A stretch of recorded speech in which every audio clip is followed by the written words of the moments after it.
Mak ai batuk-batuk wak aku ketawa. Jadi wak cerita pagi ni kita angkat tajuk lagi wak. Gila wak bapak-bapak lebat hujan wak. Dapat seekor ikan duri cuma wak. Air pagi ni laju betul surut ni wak. Jadi wak tadi kita tidak sempat spill waktu ngangkat kerana hujan lebat. Ini pun saya di bawah jembatan ni baru bisa rekam kan.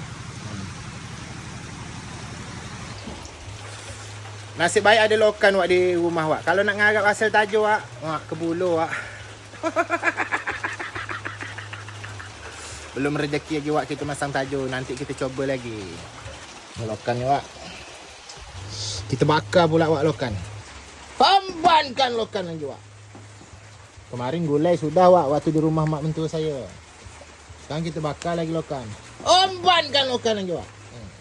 Jadi wak macam biasalah kita mandi dulu kan. Lama wak lokan bakar ni. Ndak 1 jam baru masak ni wak.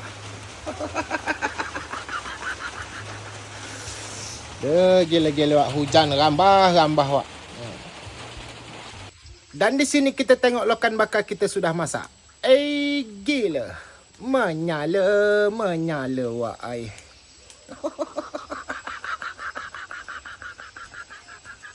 Gila wak, bapak-bapak sedap ni wak. Ui. Hombankan lokan ni wak. Bismillah.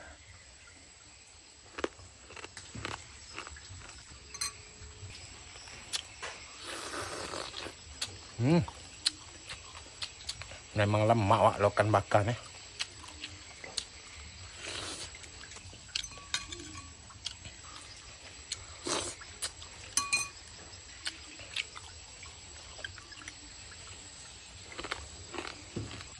Ngaju tak kena. Bakar lokan balik wak.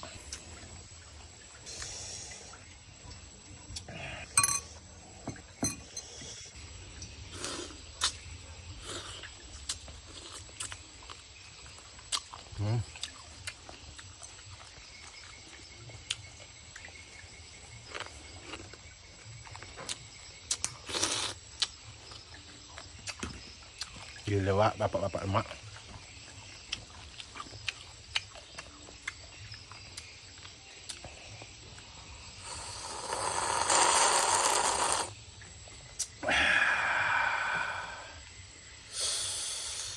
Gila wak. Menyala wak ai.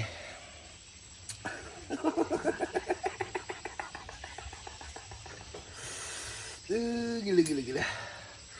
Pedas-pedas lada setan ni wak.